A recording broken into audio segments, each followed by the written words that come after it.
Hello friends, today in this video we will solve and discuss the question paper of written examination of APO and AWO, Assistant Personal Officer and Assistant Welfare Officer, Group B selection 30% LDC examination of South Eastern Railway. The exam was held on 3rd March 2022. Mr. Vishwanath Malik, thank you for sharing the APO and AW paper. Everyone can share the paper on via WhatsApp number 8511123532.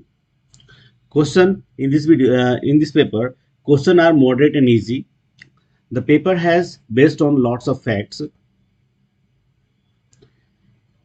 If you are watching this channel, you can solve easily 70 to 80% questions.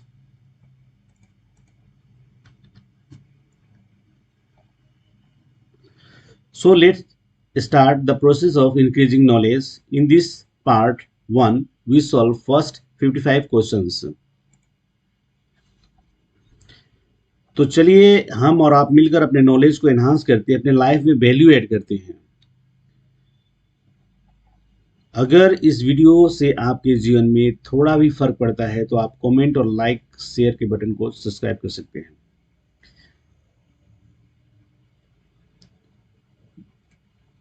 चलिए solve करते हैं। Question paper आपके screen पे है।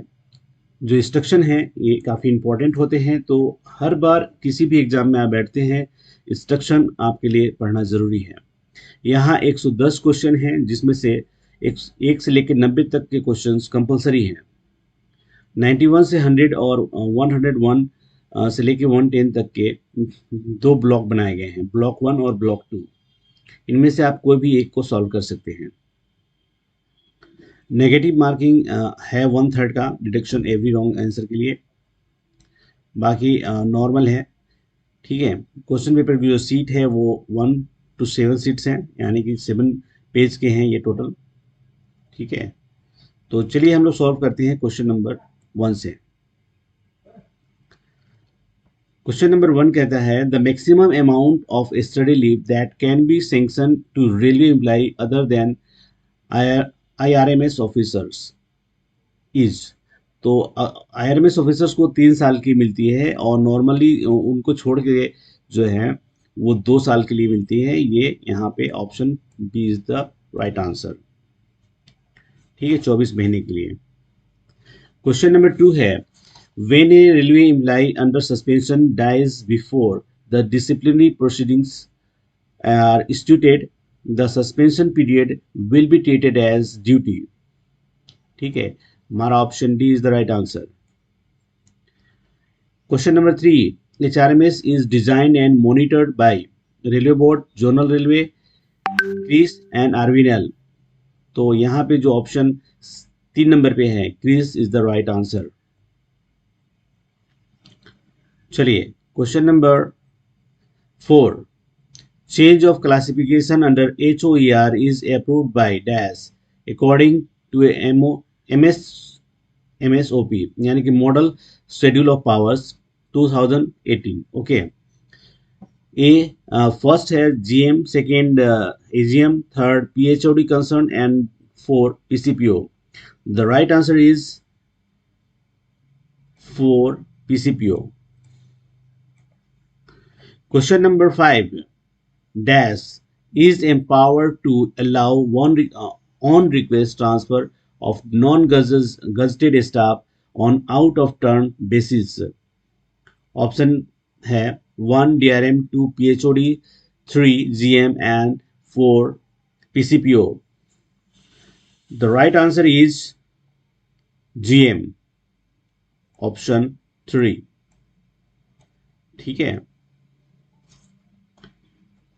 Question number 6 reservation for EWS will be for a candidate whose family's income per year is below 8 lakh rupees. मैंने कई videos में बताए हैं। ठीक है, इस क्वेश्चन को सॉल्व करते हुए मुझे एक ध्यान आ रहा है कि रामफल जी हैं आरसीएफ में और नीरज भटनागर जी हैं बीकानेर में। उनको भी धन्यवाद देना चाहते हैं क्योंकि इन्होंने काफ़ी तत्परता के साथ क्वेश्चन पेपर सॉल्व करके मुझे भेजा था। तो उनको थैंक्स, ठीक है, इन दिस वीडियो। क्योंकि कुछ जागरूक लोग होते हैं तो काफ़ी अच्छा होता है किसी के लिए भी, ठीक है। और अगर आप देख रहे हैं तो आप अपने क्वेश्चन आंसर को मैच करा सकते हैं। आपने पूछा था कि इसमें से कौन सा मेरा गलत है या सही है, तो इस वीडियो के अंदर आपका जवाब मिल जाएगा मेरे पॉइंट ऑफ व्यू से, ठीक है। चलिए question number 7, when best is attributed to inquiry officer, the inquiry officer has to option D stop inquiry and send the case to DA। Actually RA होना चाहिए, रिवाइजिंग अथॉरिटी को ये जाना चाहिए, पर यहाँ पे जो नियरेस्ट आंसर है वो है पहले, सबसे पहले उसको अपनी इंक्वायरी बंद कर देनी चाहिए और सारे डॉक्यूमेंट जो है वो रिवाइजरी अथॉरिटी को भेज देने चाहिए, ठीक है। तो मेरे पॉइंट ऑफ व्यू से option 4 is the right answer. चलिए क्वेश्चन नंबर हम 8 को देखते हैं। The direct recruitment quota in senior clerk is, तो ये 20% का है। 80% जो है वो प्रमोशनल और सुटेबिलिटी के आधार पे, एलडीसी के आधार पे लिया जाता है। तो एलडीसी में जो है वो यहाँ पे है ऑप्शन, एलडीसी से लिए जाएंगे 13.33%, मतलब 1/3, 13.1/3, और प्रमोशनल विथ सुटेबिलिटी जो है वो 66.2/3, यानी कि ये, ठीक है। तो ये 100% आपका बन जाएगा, तो आप इसको लिख के रख सकते हैं। ये है प्रमोशनल, ठीक है, और ये जो है वो एलडीसी है,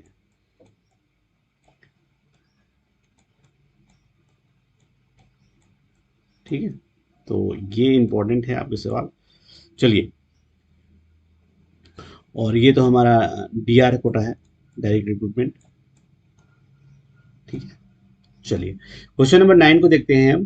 what is the quantum of reservation for persons with benchmark disability in direct recruitment of non gazetted staff. तो देखिए यहाँ पे मैं आपको बताना चाहूँगा कि ये 4% है और मैंने कई बार बताया है। तो यहाँ पे कोई गलती करने की ज़रूरत नहीं है। लोग 3% मार के आया, हम मतलब चूज करते हैं अपने आंसर को, तो वो सही नहीं है। चलिए आप इसको चैलेंज कर सकते हैं, कई वीडियोज़ में इसके आरबी नंबर बताए हैं। चलिए आप बताइए कि इसके लिए कौन सा आरबी नंबर है। क्वेश्चन नंबर 10 को देखते हैं। The power to interpret the rule content in the establishment code rest with the.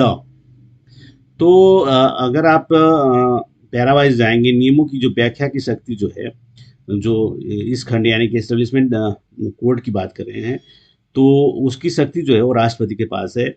और ये आईआरसी की जो वॉल्यूम 1 है उसके पैरा 102 में दिया गया है। That means option is the right answer, ठीक है। चलिए क्वेश्चन नंबर 11 को देखते हैं। Break in service for participation in illegal strike may be condemned by the President of India. ये भी एक इम्पोर्टेंट सवाल है और ये डायरेक्ट क्वेश्चन ही है, ठीक है। इस तरह के स्ट्राइक को जो ये है ब्रेक इन सर्विस होगा, उसकी शक्ति केवल प्रेसिडेंट ऑफ इंडिया के पास है। वो डायरेक्ट स्नान करते हैं। दैट मीन्स ना उस पीरियड को आपकी सर्विस के लिए किसी तरह की जोड़ी जाएगी, और उस तरह की सर्विस के लिए मतलब ना तो आपके बेनिफिट के लिए होगा, ना ही आपके बुरे के लिए होगा, ठीक है।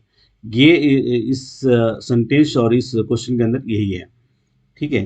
तो इसका जो है, इसका भी आईआरसी वॉल्यूम 1 के पैरा 504 और बी में दिया गया है। तो वहाँ जाके आप देख सकते हैं और ज़्यादा समझ सकते हैं, ठीक है। कई दफ़ा मैं एक्सप्लेन नहीं कर पाता हूँ, लेकिन मेरी जो भावना है, जो मेरी फीलिंग है, वो आप इस क्वेश्चन के अंदर देख सकते हैं, जो मैं वर्ड्स इस्तेमाल करता हूँ, ठीक है।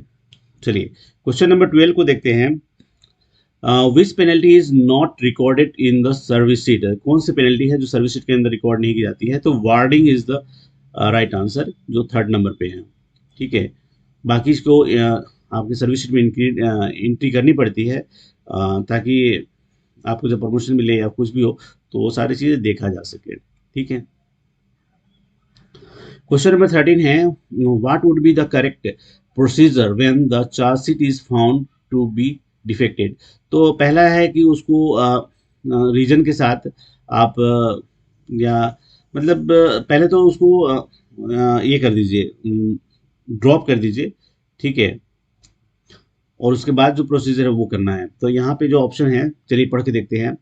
Cancelling the charge sheet with reason without prejudice to take further action, यही सही आंसर है। ठीक है। तब उसके बाद ही फ्रेश चार्जशीट इशू किया जा सकता है। विदाउट कैंसिलिंग ए फ्रेश चार्जशीट में बी इशूड, ये गलत है। कंटिन्यू द प्रोसेसिंग, ये भी गलत है। जैसे ही आपको पता चलता है कि ये चार्जशीट गलत है या इसने जिनकी साइन होनी चाहिए तो वो बराबर नहीं है, तो उसको ड्रॉप करना चाहिए और फिर उसके बाद नया चार्जशीट इशू करना चाहिए। ठीक है। चलिए क्वेश्चन नंबर हम 14 पे आ गए हैं। The lowest standard of medical classification for appointment in railway is. तो सबसे पहला जो है वो A1 है, और सबसे जो लास्ट में है वो आपका C3 है, C2 है, सॉरी, मतलब ऑप्शन नंबर 3 है। ठीक है। तो हमारा ऑप्शन यही है।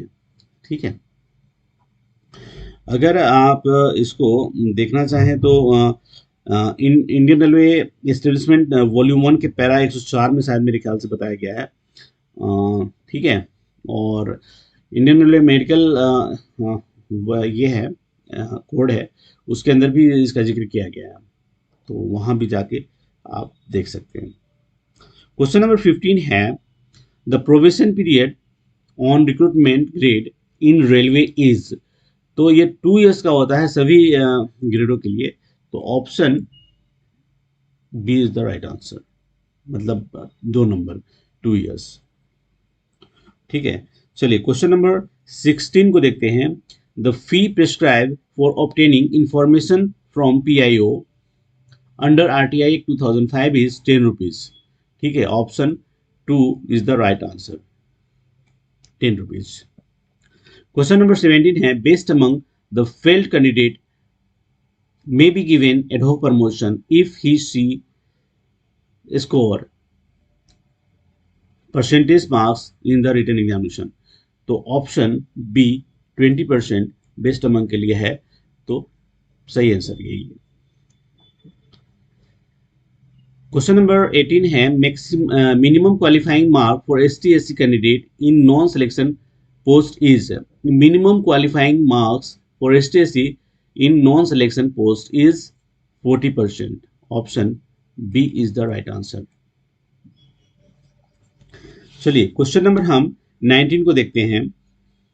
Information under RTI act has to be given by the CPIO/PIO within 30 days। Option D is the right answer, 30 days। Question number 20, dash year of APR is taken into consideration for MACP। Option B 3 years is the right answer. ठीक है। ये सब question solve किसी ना किसी video के अंदर हुए हैं। अभी तक जितने क्वेश्चन आए हैं उसमें से एक आध शायद नहीं हो, लेकिन अगर आपने पूरे वीडियो देखे हैं तो 20 क्वेश्चन को सॉल्व करने में आपको बिल्कुल भी परेशानी नहीं होगी। चलिए क्वेश्चन नंबर हम 21 पे आ गए हैं। Interest on delay payment of DCRG may be sanction bye GM is the right answer. ठीक है। ये भी कहीं ना कहीं क्वेश्चन सॉल्व किया गया है। मैं यहाँ पे एक बात कहना चाहूँगा कि जो रेलवे पे सर्विस पेंशन रूल जो 1993 है, उसके चैप्टर 7 के पैरा 87/2 में मेरे ख्याल से इसका जिक्र है। और इसके लिए आप आरबी नंबर भी देख सकते हैं, एक इम्पोर्टेंट आरबी नंबर है 169/2008, 169/2008। ये भी काफ़ी इम्पोर्टेंट है, इसको देख सकते हैं। एक और जो मैं बताना चाहूँगा MACB के लिए, वो पैरा पैरा नहीं, आरबी नंबर है 29। ठीक है, बाई 18, 2018। ये पढ़ लेना उचित रहेगा। और खासकर एपीओ, ओएस, एसीएम, एईडी, इन सब के लिए ये दोनों क्वेश्चन काफ़ी इम्पोर्टेंट है, 5 स्टार है। और ये जो 2 आरबी नंबर मैंने बताया है, इनका पढ़ना आपके लिए काफ़ी फायदेमंद होगा। ठीक है। इवन ये सारे क्वेश्चन अभी ये भी आ रहे हैं, वो भी आपके फायदेमंद के लिए, इसके अंदर पेंशन रूल के अंदर आप पढ़ेंगे तो फायदेमंद रहेंगे। चलिए क्वेश्चन नंबर 22 को देखते हैं। In railway service pension rule 1993, a minor means a person who has not completed the age of 18 is the, ये इस तरह का सवाल जो है वो डायरेक्ट ही क्वेश्चन सवाल है। तो ये ऐसा है कि इसके अंदर ऑप्शन देखने की ज़्यादा ज़रूरत नहीं है। ठीक है। चलिए क्वेश्चन नंबर 23, एज पर 7 CPC maximum limit of DCRG is, तो DCRG जो है वो 20 lakhs है। ठीक है। अब एक चीज और मैं बताना चाहूंगा कि DCRG, हाँ चलिए ठीक है। और एक्स ग्रेसिया का जो पावर है ना, वो चेंज कर दिया गया है मेरे ख्याल से 2017 के आसपास। और एक्स ग्रेसिया का जो पेमेंट है वो DRM के द्वारा होता है। ठीक है। ये कैसा सवाल है। ठीक है। ये जो पेमेंट होता है वो DRM के द्वारा होता है। ठीक है। अब आपको इसमें पढ़ के बताना है कि इसके पेमेंट अमाउंट कितने हैं एक्स ग्रेसिया का, ताकि वन वे कम्युनिकेशन नहीं हो, टू वे हो तो ज़्यादा अच्छा लगेगा। चलिए क्वेश्चन नंबर हम 24 पे आ गए हैं। Minimum qualifying service of voluntary retirement from railway services. तो ए है 1 है 10 years, B 15 years, 3 20 years, 4 25 years. तो जो सी है यही सही आंसर है, 20 ईयर्स। ठीक है। क्वेश्चन नंबर 25 है, the chairman of staff benefit fund eight zonal headquarter is. तो PCPO होते हैं। तो यहाँ पे जो ऑप्शन नियरेस्ट है वो हमारा डी होगा, मतलब 4 नंबर होगा, CPO। ठीक है। क्वेश्चन नंबर 26 को देखते हैं। Maternity leave when sanction for abortion shall not exceed. तो ये 45 डेज है। ये भी डायरेक्ट क्वेश्चन है। तो यहाँ तक जो साउथ ईस्टर्न रेलवे ने क्वेश्चन सेट बनाए हैं, काफ़ी बेनिफिट है, आपको मोटिवेट करेंगे। यानी कि 26 क्वेश्चन सॉल्व करके लगेगा कि आपने जो पुराना पढ़ा है वो आपके हक का है, आपने काफ़ी मेहनत की है, उसको लगेगा। ठीक है। तो चलिए अब आगे देखते हैं इसी तरह के क्वेश्चन कैसे हैं, क्या है इसके अंदर। क्वेश्चन नंबर 27 है, male servant with less than 2 surviving children may be granted paternity leave for a period dash days during the confinement of his wife। ठीक है। तो ये सवाल जो है उसके हिसाब से जो आंसर है वो 15 डेज ही है। ठीक है। क्वेश्चन नंबर 28 को देखते हैं। A railway servant shall be deemed to have been placed under suspension if he has been in police custody for a period exceeding 48 hours। ठीक है। ये सब डायरेक्ट क्वेश्चन है, यानी कि आपने 28 क्वेश्चन भी बहुत ही इजीली सॉल्व कर डाला है अगर आपने पुराने वीडियोस देखे हैं तो। ठीक है। चलिए हम क्वेश्चन नंबर 29 पे आ गए हैं। Dash can enhance A punishment without restrictions of any time limit in case of a non-gazetted staff। तो ये ऐसा मामला है कि लोग इसमें कंफ्यूज हो जाते हैं, क्योंकि यहाँ पे उन्होंने वर्ड इस्तेमाल किया है नॉन गेजेटेड स्टाफ। तो नॉन गेजेटेड स्टाफ का भी जो है वो प्रेसिडेंट ऑफ इंडिया करते हैं। ठीक है। इसमें बिल्कुल भी आप जनरल मैनेजर या DRM के पास ना जाएं। इसका आंसर 3 होगा, प्रेसिडेंट ऑफ इंडिया, उनके पास ही पावर है। ठीक है। क्वेश्चन नंबर 30 है, SLP can be filed before honourable Supreme Court by railway servant within dash days from the date of judgement of High Court. ठीक है। ऑप्शन 1 है 60 days, B 120 days, 3 है 180 days and 4 is 90 days. तो जो right answer होगा वो होगा 90 days होगा। ठीक है, यहाँ पे क्वेश्चन नंबर 19 काफी इंपॉर्टेंट है। लोगों के मन में सवाल हो सकता है कि व्हाट इज द बेस जो आप बता रहे हैं। तो मैं आपको बताना चाहूंगा कि प्रोविजनल रूल जो होता है ना 25A एंड 25(5) ऐसा कुछ होगा मेरे ख्याल से। इसके आधार पे मैं आपको ये बात कह रहा हूँ। जो डिसिप्लिनरी एंड अपील रूल्स है ना DAR, उसके तहत इसका कहीं जिक्र मैंने पढ़ा हुआ है। ठीक है, तो चलिए, ठीक है, चलिए क्वेश्चन नंबर हम 31 को देखते हैं। Married daughter can be given compassionate appointment if she is the beard winner of the family। तो इसके लिए जो ऑप्शन है ना वो आपको बिल्कुल भी देखने के लिए ज़रूरत नहीं है। मैंने पहले भी कहा है, अभी भी कहता हूँ कि जहाँ कहीं भी कंपैशनेट अपॉइंटमेंट यानी कि CCA की बात हो और समझ में भी नहीं आए ना, तो आप GM के साथ जाएं, आप अक्सर सही होंगे। वही चीज़ यहाँ भी है। अगर आपको नहीं समझ में आता है तो GM के पास जाएं। ठीक है, तो ये आंसर आपको समझने की ज़रूरत है कि अगर कोई मेरी डॉटर को दे सकता है तो वो है GM साहब हैं जो दे सकते हैं। ठीक है, और इसके लिए अगर आप देखना चाहते हैं तो 16 अप्रैल 1987 में एक लेटर जारी किया गया था। अगर मैं लिख पाऊँ तो यहाँ पे कोशिश करता हूँ। पहले है E/NG, यहाँ पे लिखना बड़ा मुश्किल काम है। (NG) establishment non gazetted. ठीक है, ये दो हो गए। (85), ठीक है, 85। उसके बाद RC हो गया, RC2, ठीक है, ऑब्लिक।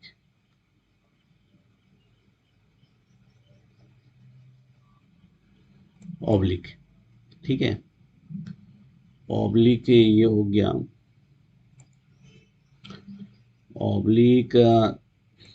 (30)/12। अगर ये आप लेटर कहीं से ढूंढ सकते हैं तो ढूंढ के पढ़िए, इसके अंदर इसका जिक्र किया गया है। ठीक है, चलिए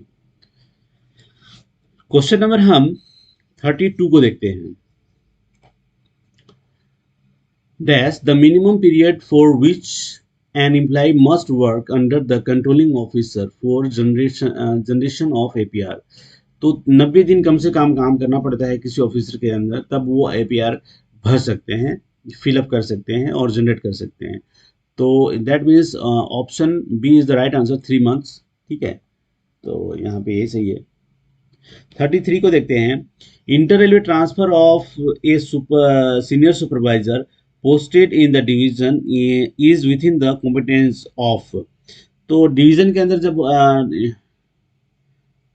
inter railway transfer with is with in division, तो ये DRM के पास हो जाएगा। विथ इन डिवीजन जब भी आएगा तो ये ऑप्शन दो जो है वो DRM is the right answer. ठीक है, चलिए क्वेश्चन नंबर हम 34 को देखते हैं। Dash is the competent authority to exercise power in regard to appointment of dependents of gazetted officer on compassionate ground। That means group C and D के लिए। ठीक है, ऑप्शन ए है 1 है PCPO, दूसरे नंबर पे है रेलवे बोर्ड, तीसरे नंबर पे DRM और चौथे नंबर पे GM है। तो यहाँ पे जो 4 नंबर जो है वो GM ही होंगे।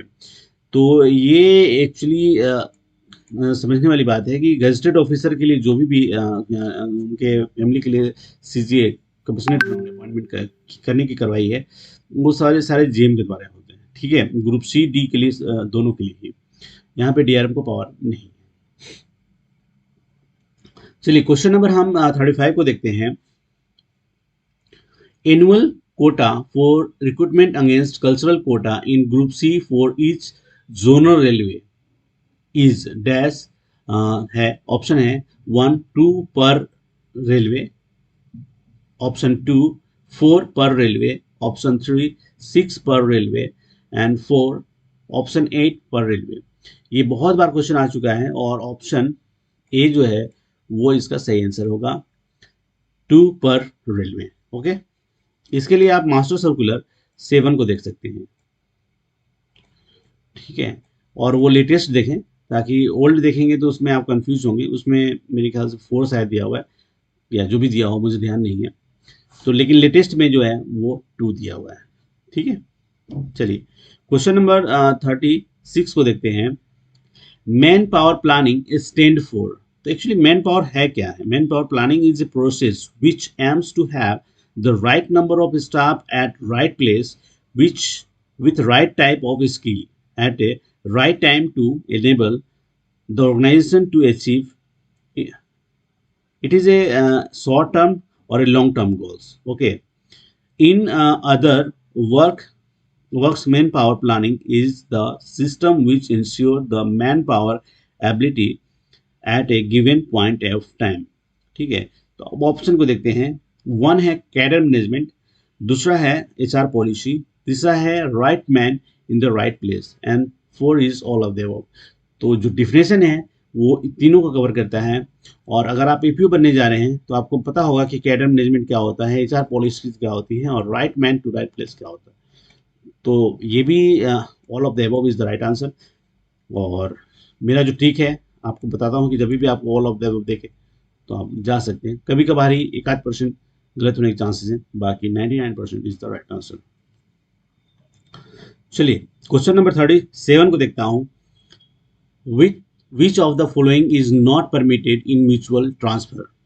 ठीक है, तो म्यूचुअल ट्रांसफर में एक इंपॉर्टेंट सवाल है और वो है बैक टेकिंग का, उसका नहीं ऑप्शन दिया गया है। ठीक है, अगर दोनों पार्टी एग्री हो जाते हैं तो ये क्लियर करना पड़ता है कि अगर आपने एक बार एग्री करते हैं, no back taking once mutual exchange is agreed, तो अगर आपने फॉर्म डिवीजन को दे दिया तो उसके बाद बैक टेकिंग नहीं होगा।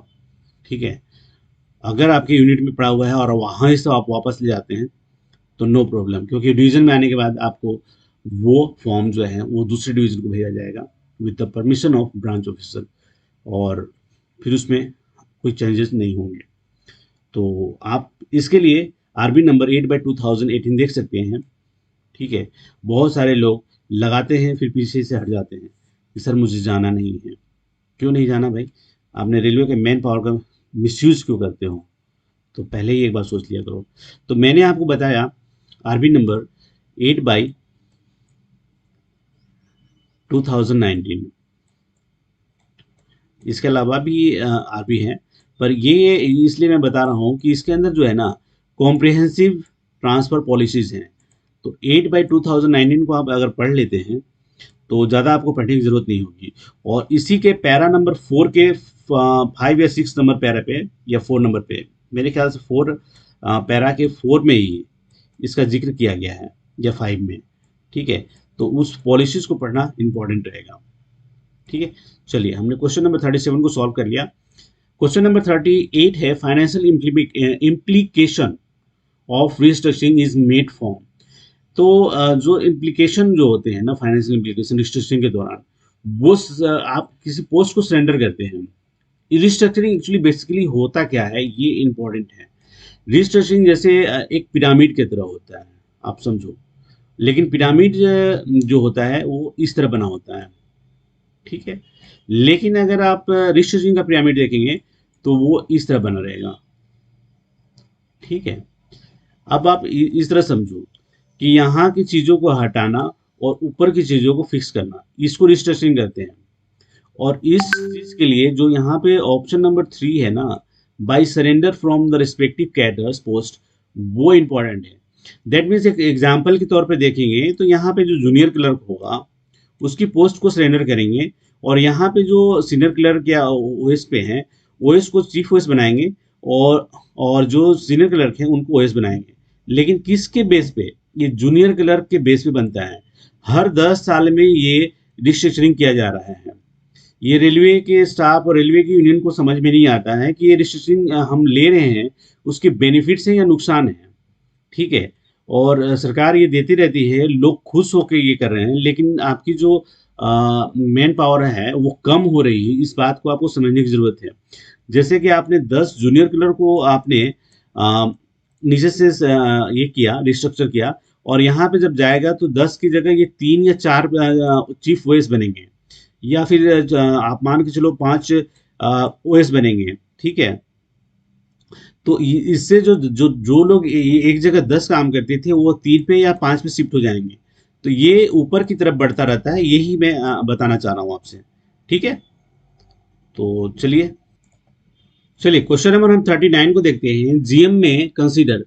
तो ये कह रहा था कि फाइनेंशियल इम्प्लीकेशन जो है वो surrender from respective cadre post से उठा के ऊपर की तरफ भेजे जाते हैं। तो ये यही इसका सही आंसर होगा। हम बड़ी खुशी खुशी ले लेते हैं कि हमारा तो रजिस्ट्रेशन में मेरा नंबर आ गया है और मैं क्लर्क से ओएस बन गया हूँ, ओएस से चीफ ओएस बन गया हूँ। लेकिन इसे सॉरी, फ्यूचर में मेन पावर का लॉस है। ठीक है। चलिए, क्वेश्चन नंबर हम 39 को सॉल्व करते हैं। जीएम में consider train ALPs with 2 years service and certified 60,000 kilometers of foot plates experience for promotion to LP goods subject to certain condition। ठीक है। तो कुछ कंडीशन हैं जिसके आधार पे किया जाता है, जिसमें इस क्वेश्चन को सॉल्व करने के लिए आपको 101 बाय 2008, मेरे ख्याल से हाँ 8 ही होगा, आरबी नंबर पढ़ना चाहिए। ठीक है। ये आपको पढ़ना चाहिए। इसमें ऑप्शन ए मिल जाएंगे आपको। ठीक है। कुछ कंडीशन है कि 60,000 experience on footplate as the first fireman, diesel assistant, electrical assistant. ये कंडीशन के साथ जब करेंगे तो उनको एलपी गुड्स बना दिया जाएगा। ठीक है। क्वेश्चन नंबर 40 है, fresh selection against promotional quota within the cadre on account of short panel existing of the previous panel may be held after a minimum time gap of dash from the date of approval of the previous panel। तो ये actually जो question है ये selection से related question है, और उसके अंदर ही जब आप पढ़ेंगे मतलब सिलेक्शन के जो पीरियड है तो उसके अंदर है। यहाँ पे ऑप्शन दो जो होगा 6 ना, वही सही आंसर होगा। यहाँ पे एक और बात बताऊंगा, selection for appointment to group B post should be held once in a 2 years। तो 2 साल में सिलेक्शन होना चाहिए ग्रुप बी के, तो वो भी इसके अंदर बताया गया है। चलिए, क्वेश्चन नंबर हम 41 को देखते हैं। Creation of post requires approval of dash at present. तो जो अभी है उसके लिए मेरे ख्याल से GM sir is the right answer. ठीक है। क्वेश्चन नंबर 42 है, which of the following is not A grievance redressal machinery. 1 CPGRAM है, ये रिड्रेसल मशीनरी है। 2 निवारण इज। 3 पेंशन अदालत, ये भी है। RTI is not a redressal machinery. तो option 4 is the right answer. ठीक है।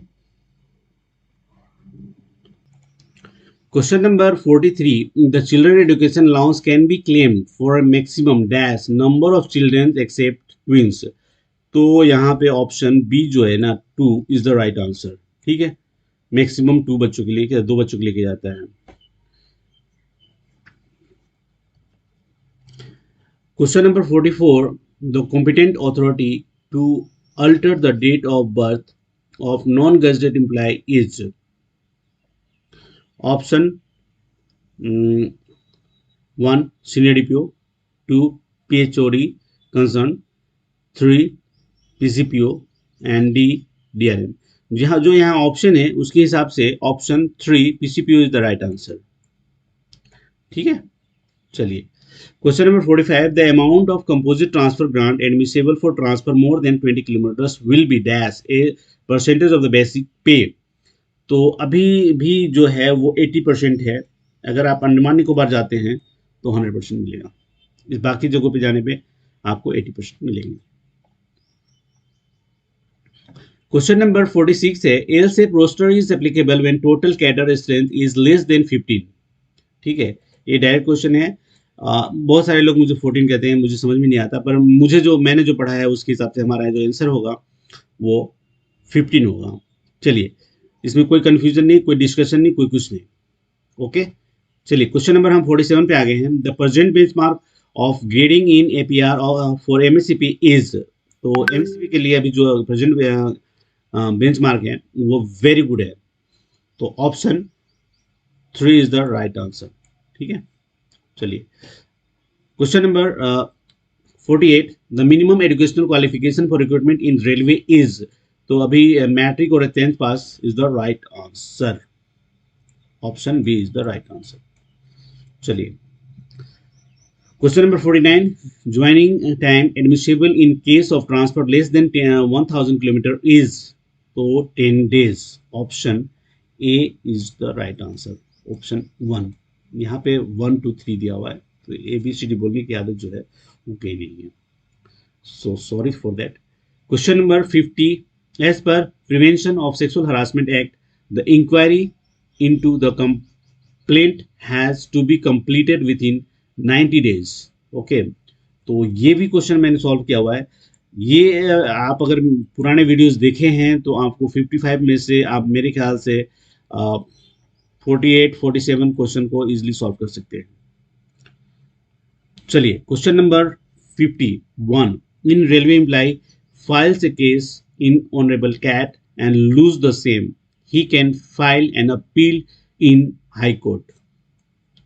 ठीक है, ये भी क्वेश्चन सॉल्व किया गया है मेरे ख्याल से अहमदाबाद का ओएस अहमदाबाद में ये क्वेश्चन मैंने सॉल्व किया था। तो ये भी काफ़ी सुपर हिट क्वेश्चंस डाले हैं, उनको थैंक्स।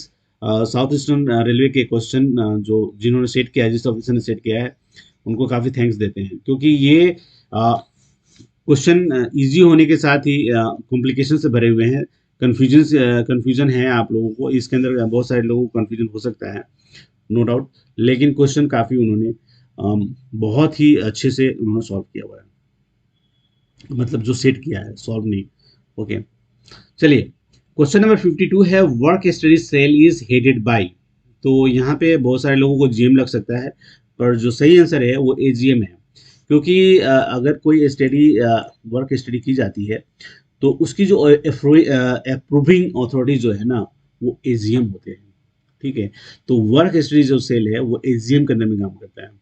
वर्क स्टडी जो है ये काफ़ी इम्पोर्टेंट ये है, क्योंकि इससे हम बहुत सारे पोस्टों को सेंटर करते हैं, हम जांच करते हैं कि हमारे लिए कहाँ पे ज़्यादा स्कोप है, हाँ, पोस्टों को सेंटर करने के लिए। तो अभी हाल में ही वेस्टर्न रेलवे ने ऑर्गेनाइज किया था कि जैसे स्टोर के लिए किया था, पर्सनल डिपार्टमेंट के लिए भी किया था, अलग अलग डिविजनों में, और उनसे पूछा था कि जो जो आपके स्टाफ हैं वो क्या क्या काम करते हैं, कितने घंटे काम करते हैं, कैसे रेगुलर काम करते हैं। तो ये काफ़ी इम्पोर्टेंट चीज़ है। मैं आपसे अक्सर ये कहता हूँ कि आप ईमानदारी से काम करें, आपको आपका परिणाम मिलेगा। ये इसलिए कहता हूँ कि जब आप ऑफिस में रहते हैं, पूरी तन्मयता के साथ अपना काम करते हैं, तो कुछ ना कुछ ऑफिस में जो चलता है ना वो आपको नज़र आता है, और ये क्वेश्चन नंबर 52 उसी से रिलेटेड है, क्योंकि इसके बारे में आपको तब पता चलेगा जब आप, अगर आपने ऑफिस के अंदर होते, वेस्टर्न रेलवे के किसी भी ऑफिस में होते और वहाँ वर्क स्टडी चल रहा है, तो ये क्वेश्चन को सॉल्व करने में मेरे ख्याल से आपको कोई परेशानी नहीं होगी। ठीक है, इसमें क्या है कि कैडर भी बताना होता है, जो पॉलिसी डिपार्टमेंट होता है वो बताता है कि हमारे पास इतने कैडर हैं, हमारे पास इतने ओएस हैं, हमारे पास ये हैं, और इसके हिसाब से ये काम हो रहा है। तो वो क्या है कि कैडर को रिस्ट्रक्ट करते हैं कि भाई इतने, जैसे अगर मान लो कि एग्जांपल के लिए कि 143 का कैडर है कहीं पे, और लोग काम कर रहे हैं 125 137, तो वो जो पोस्ट है उसको सरेंडर किया जा सकता है, क्या किया जा सकता है उसको, उसका बेनिफिट्स वैकेंसी बैंक जो जोनल लेवल पे है उनमें डाला जा सकता है कि नहीं, वो सब इसी के अंदर ही होता है। तो इसलिए मैं कहता हूँ कि आप लोग जहाँ हैं, जैसे मन लगा के काम करें तो आपको बेनिफिट होगा, अगर आप तैयारी कर रहे हैं तो। चलिए हम क्वेश्चन नंबर 52 से 55 को भी सॉल्व कर लेते हैं फटफट। क्वेश्चन नंबर 53 कहता है per capita contribution to staff benefit fund per annum is ₹800। Option 4 is the right answer. ठीक है, फटाक से कंक्लूड करते हैं क्वेश्चन नंबर 54 और 55 पे। dash is the competent authority to give compassionate appointment in clerical category. तो ऑप्शन 1 है पीसीपीओ, बी 2 नंबर पे रेलवे बोर्ड है, 3 नंबर पे जीएम है और 4 नंबर पे डीआरएम है। तो जो सही आंसर होगा वो 3 नंबर पे होगा, जीएम। ठीक है, तो यही इसका सही आंसर है। क्वेश्चन नंबर 55 है, which of the following is covered by exemption to 5 years rules for inter railway transfer. तो ये कह रहा है कि मतलब कौन से अपवाद हैं जिससे 5 साल का जो रूल है उस पर लागू नहीं होता है इंटर रेलवे ट्रांसफर के लिए। तो ऑप्शन देखते हैं, स्पाउस ग्राउंड ट्रांसफर, दूसरा नंबर पे फिजिकल हैंडीकैप्ड रेलवे सर्वेंट का जो है उनका ट्रांसफर, तीसरा है widow appointment on compassionate ground का ट्रांसफर। यानी कि यहाँ पे जो सही आंसर है वो तीनों पे लागू होते हैं और यहाँ पे जो ऑप्शन होगा 4 होगा। ठीक है, अब आप मैं आपको बताता हूँ कि ये एक्चुअली वीडियो वाला जो पोर्शन है ना वो आरबी नंबर 94/2019 वाला जो आरबी नंबर है वो वीडियो को कंप्लीट करता है। ठीक है, इसके अलावा जो है एक और आरबी नंबर है जिसको मैं आपको बता देता हूँ, वो है 12/2017। ये दोनों आप निकाल के अपने पास रख सकते हैं आरबी नंबर्स और पढ़ भी सकते हैं। उसके अंदर है जो है comprehensive transfer policy exemption from 5 year service condition. तो पहला है जो कंडीशन नहीं लागू होगा वो है एग्जाम्पशन जो दिया हुआ है, transfer sought on mutual exchange basis. तो जो दो लोगों के बीच में म्यूचुअल एक्सचेंज होता है, कि जैसे कि आप मान लो कि गार्डों के बीच में होता है, ड्राइवरों के बीच में होता है, या फिर उनके मतलब उनके इक्विवेलेंट होते हैं, educational qualification and job requirement जो होता है सेम होता है, तो उसमें 5 साल की एक्सचेंज की जरूरत नहीं होती है। ठीक है, दूसरा है transfer sought on spouse ground. जो स्पाउस ग्राउंड पे ये वाला लाना, तो जो है अगर स्पाउस ग्राउंड पे है तो उनका भी ये एग्जाम्पशन है उनके अंदर। ठीक है, फिर तीसरा है railway servant who are caregivers to a disable child. ठीक है, तो उनके लिए भी है। चौथे नंबर पे है फिजिकली हैंडीकैप्ड रेलवे सर्वेंट, जो ऑप्शन 2 में दिख रहा है वो भी है। और 5वें नंबर पे है window appointment on compassionate ground, जिसका आरबी नंबर 94/2019 है। तो ये चारों जो हैं वो काफ़ी इंपॉर्टेंट सवाल हमने सॉल्व किए।